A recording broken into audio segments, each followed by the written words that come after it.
Is the G&G SMC9 the next perfect device for your upcoming CQB match?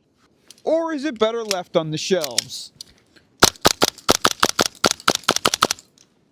Let's find out.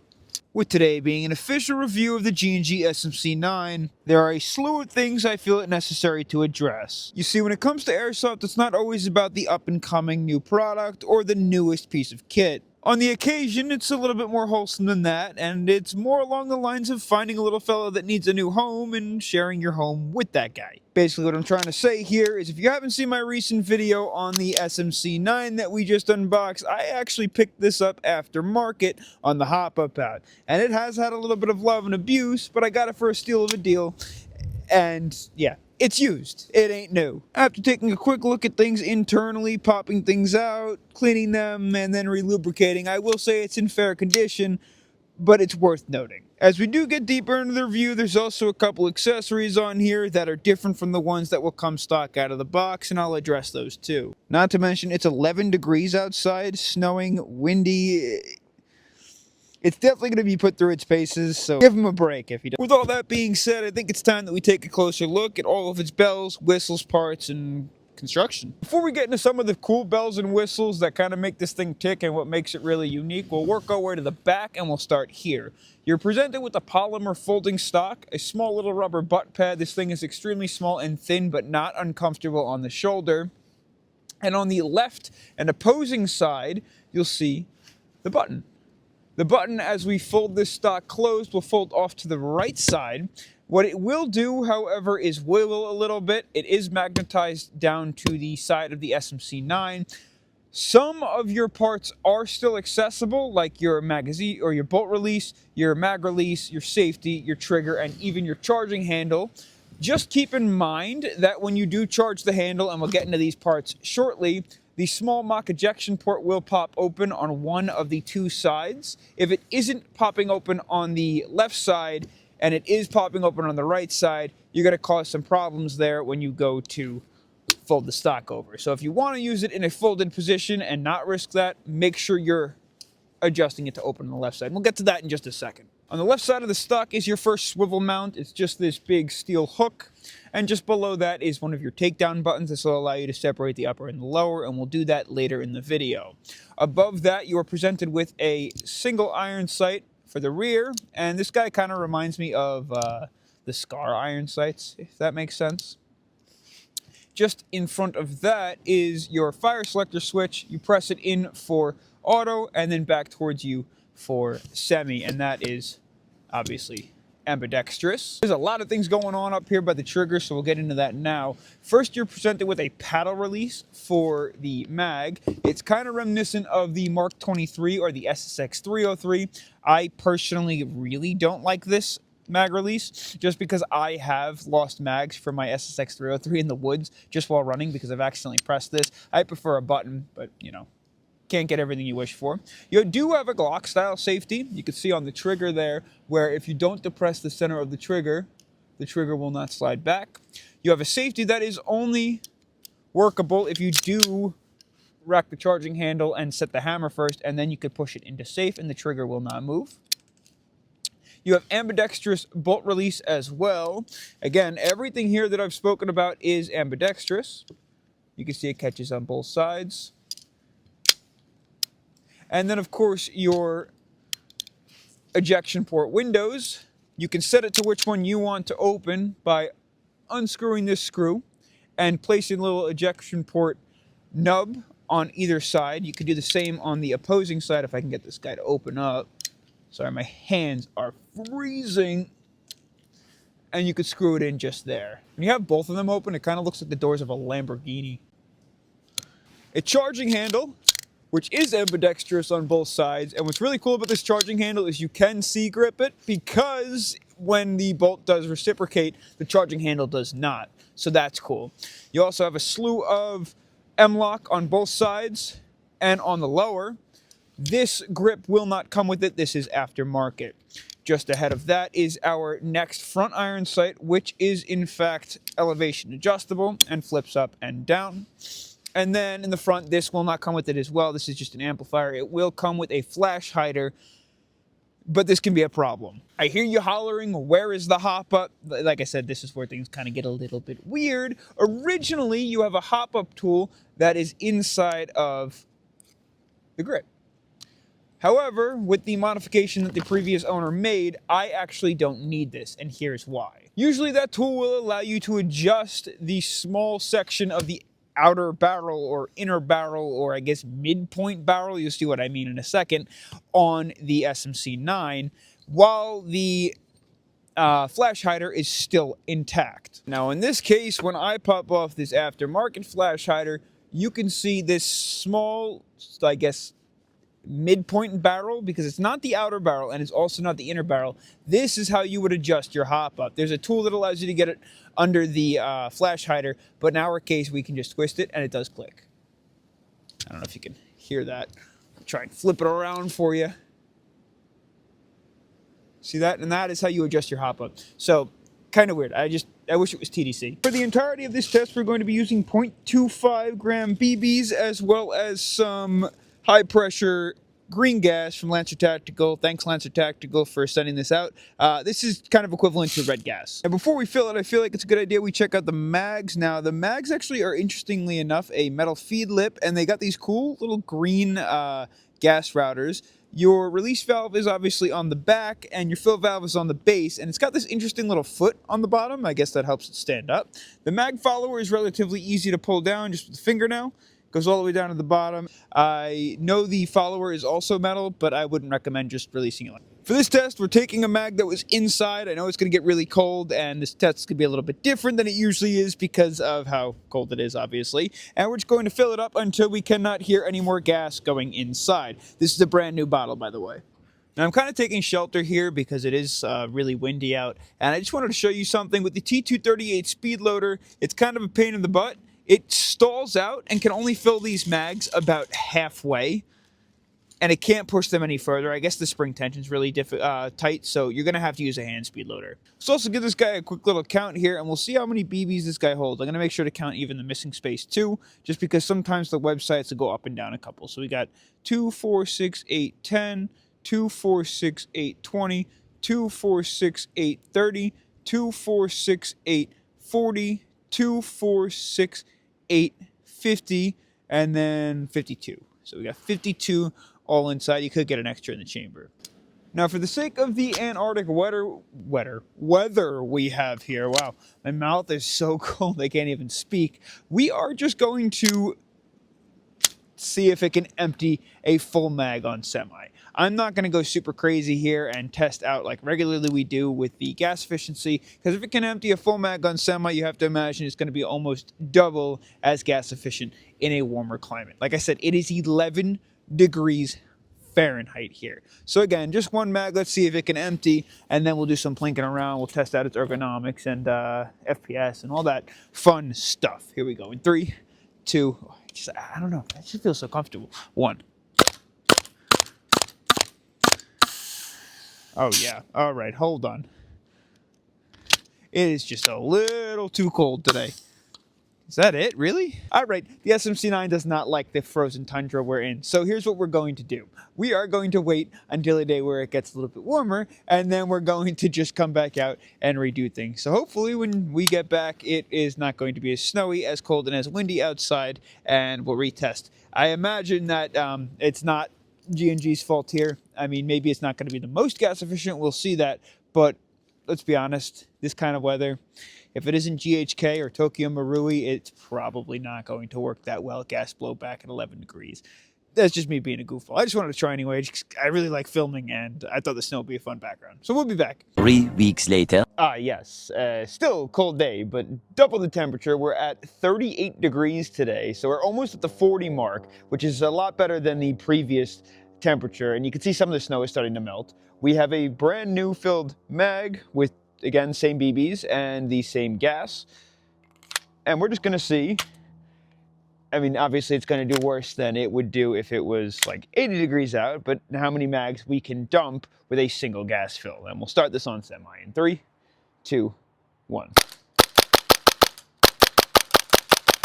It's a nice light, like, obviously, like, pistol kick. to it. It feels solid, and you could feel the recoil in the shoulder for sure, but it's not the heaviest recoil thing. And again, like I said before when we were looking at it, I really appreciate the fact that the charging handle doesn't reciprocate, because you can really just grip the front of the replica.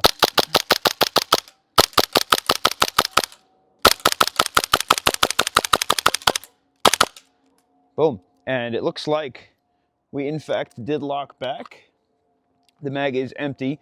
Let's fill the mag with BBs again and see if we can empty another one. We are pretty close to a perfect fill, not 100%. Here we go. Let's see how much. Oh, the wind's blowing us over. Let's see how many rounds we can get out of the second BB fill, same gas fill. 3, 2, 1. Huh? All right. Just to note, the reservoir, I'm sorry, not the reservoir, the follower wasn't able to push the BBs up. I guess something got stuck. Should be loose now.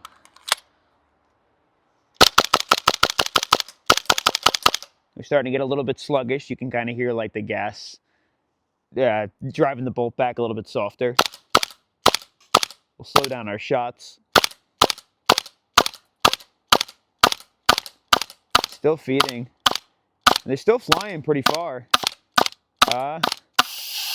Boom. And we have a total gas out. That was almost a second mag. Honestly, for basically what is just like an extended Glock mag, that's not too bad. As long as we can empty a full one cleanly, and then we have an extra couple at the end, and they're still firing pretty hard, I like that. As we're getting ready to load our next mag for the full auto test, I just wanted to show you what I figured out.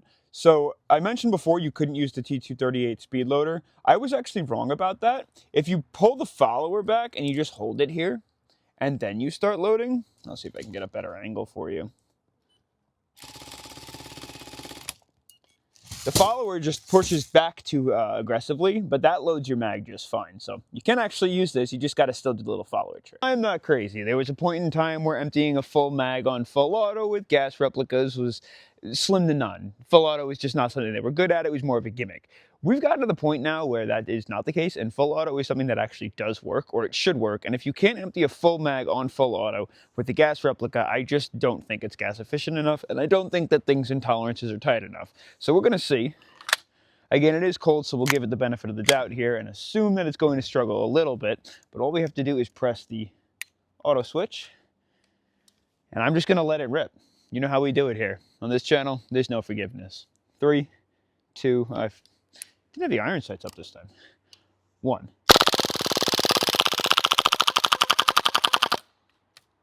And that is in sub 40 degree temperature.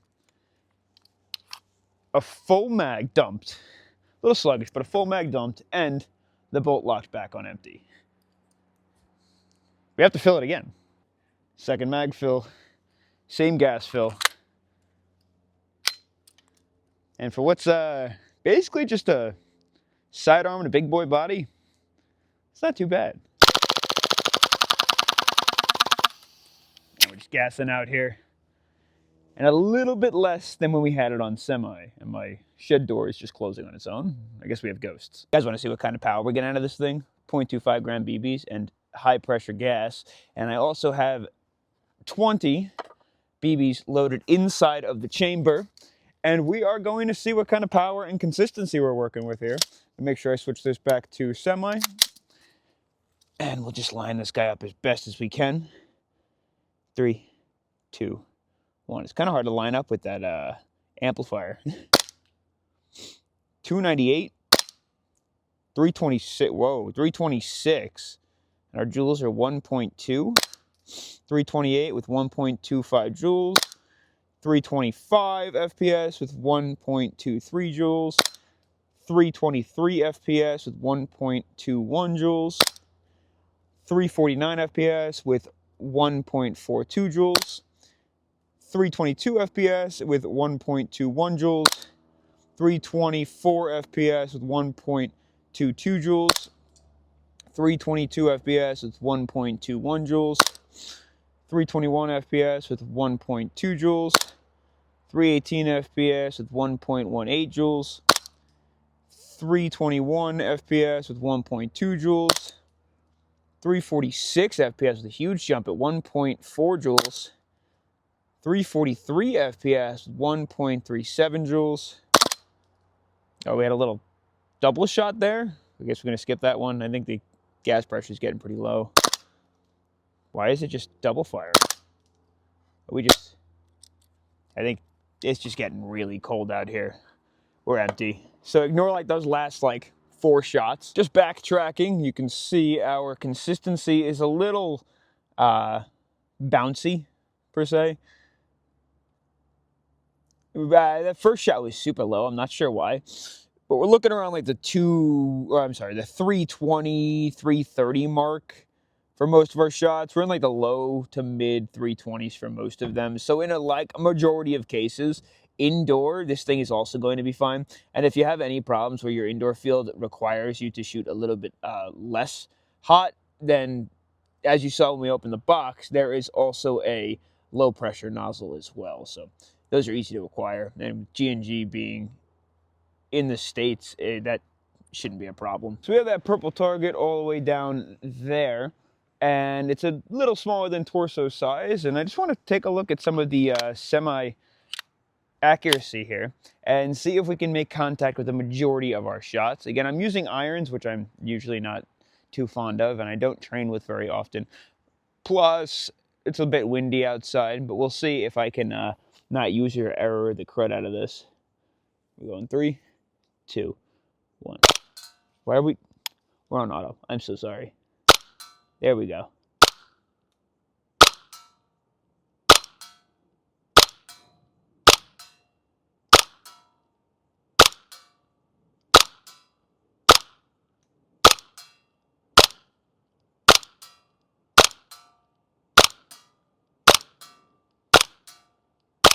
The sound with that amplifier is awesome.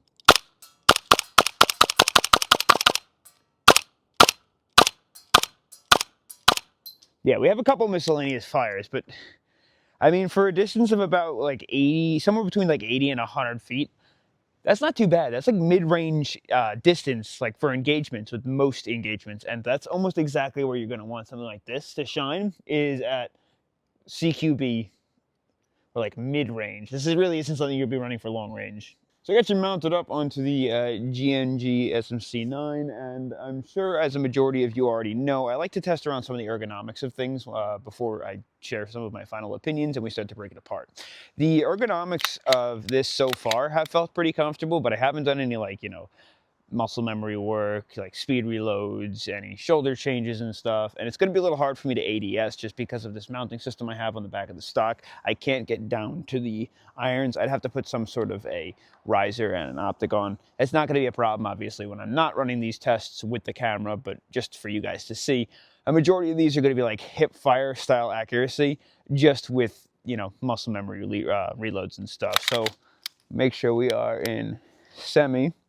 And why don't we throw a mag in, and we'll just kind of play around a little bit. I'll talk to you. It won't be super quick, but let's just see if this is something that we feel comfortable to run in game here. Here we go. We'll kind of mess around with both targets in 3, 2, 1. Go for a little shoulder switch.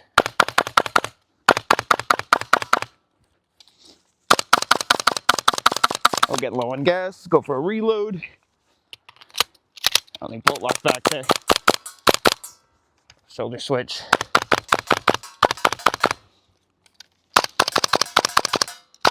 It's definitely something to get used to.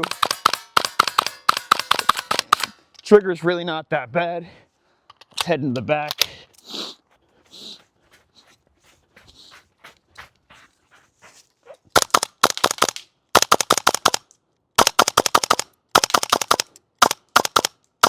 Our gas pressure's, our gas pressure's starting to get a little bit weird there.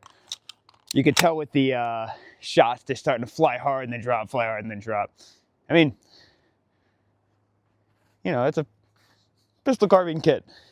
Feels like most pistol carbine kits, which is generally comfortable, honestly. It's comfortable, it's easy to mess around with, the buttons are really accessible, it's a pistol carbine kit. I honestly can't tell you that any standard non-bullpup style pistol carbine kits I've ever held, and they've been bad. They're all pretty good. Yeah, I don't throw my mags unless I'm filming. I almost lost that one. It's covered in snow. Back to the bench with the SMC9, I guess, to the bench, because we haven't been here yet during this video. Let's take this thing down and see what it's all about. So it should be as simple, if I recall, as pressing this button and pulling back, and that will pull this latch down. And then I think, do we have to, does it just slide out the back here? How does this work? This is something I am not familiar with. Maybe we have to pull these two down? Yeah, okay. You got to pull these two levers down just in front of the trigger, and that slides out the lower and the upper. But these two parts split in two. Just taking a look at the lower, I would imagine this is exactly the same as the standard GTP9. I'll take a small magnet here from the edge of my little tool case. That's crazy. So the hammer is steel. Trigger bar is steel. The housing is not steel. I assume, is that one of these parts is steel? Interesting. I didn't expect steel internals. The upper you can see is your blowback housing, your guide rod and spring. Looks like there might be, no, there's no buffer on that. Well, that's interesting. So there's a small little bearing here. It's under spring tension. There's a small little bearing here. I assume that's to reduce friction when that slides past the hammer assembly. Let's pull this back. Nozzle's got a nice seal to it. Should be a rubber in the base too. Yeah, there's a rubber in there that's very reminiscent of like the AAPO1s and the Glocks. You're going to want to make sure that stays lubricated so your nozzle flies freely. This is the part that catches on your bolt stop of the mags. Not 100% sure how to disassemble this entire thing. I don't know if it takes screws and stuff or whatnot, so I'm not going to get into that just now. That's cool. So they add a little bit of like a rubber buffer here that clamps down into the lower of the grip. And I think all that's going to do is actually allow you to apply more pressure downwards to this and apply pressure back against it, so that obviously there's less wiggle room and less movement, so that if their tolerances are a little bit more finicky, it can still hold it without wiggling around. And then it should be as simple, just kind of like installing it back in. Like you can see that this is not a sidearm here, right? Yeah, that's in place. This is not a complete sidearm. You cannot just take this body kit off and then push that down, and you'll have a sidearm. This is just a lower attached to an upper. So it's a little bit different. I guess to wrap things up and share with you my final opinions, moral of the story, it is a carbine kit for a sidearm. And in most cases, if not all cases, those are extremely comfortable. They function really well. They're lightweight. The recoil is minimal. It's a blast to play with. It's short, perfect for CQB if you want something a little bit easier to maneuver with besides just holding a sidearm. Now, there are some quirks here and some complaints that I do have. I don't know how easy it's going to be if I were to have like the standard flash protector or flash hider. I don't, so adjusting the hop-up on this is an absolute pain in the butt. I would really think they should just opt for like a TDC hop-up. That is really just, it would just make things so much easier. It's a pain in the butt. I gotta go through this whole ordeal to access the hop-up. It's really just not convenient under any circumstance, especially when I throw like a tracer on the end of that too, which most people I imagine being CQB you would. You probably still do the same thing, so like it's just goofy decision. Don't know why they did that. Build quality and construction, it seems really solid. It's not wiggly, doesn't feel cheap, but the actual design itself comes with a small problem. So in most cases here, the reason pistol caliber carbine or PCCs and like body kits for sidearms are so cool is because it's 2-in-1, right? You take your sidearm, and if you want to build it into something larger or longer or with a little bit more range or a little bit more of like a different feel or maneuverability to it, to make it something similar to like an MP7, for example, like a submachine gun, you have to take the sidearm and put it into a kit. Sometimes it's really easy, sometimes it takes a few bolts and screws, but here you don't have that option. Will this save you a little bit of change? Maybe. Like if you were to take an AAP and throw it, AAP01 and throw it inside of a kit, you'd probably wind up spending a little bit more. Or if you were to take a like a G17 and throw it inside of a kit, you'd also be spending a little bit more. If you were to take like a Mark 23, blah, blah, blah, blah, blah. But the nice part about that is you could take it out and use it as a sidearm. And then you could also run it as a primary. With this is all you got. You can't take this out and run it as a secondary. Unless you were to attach this whole thing to your belt. So you would have to probably, I mean, I think it's compatible. You would probably have to go and buy the upper separately and then slide it on top of the lower. So that's just grounds for concern. It's up to you. If you want to run it like that and you don't mind that, this is perfect. If not, then, you know, you lose that ability to have the 2-in-1 replicas because this is just one. The other thing, forgot to mention, there are 3 different mags. This mag, the short mags, and they also actually make a drum mag, and I believe it's paired with AW. I think they also are the people who make those. So that's kind of cool. I might look into that. That would definitely help with the gas efficiency and also round capacity. So that's cool.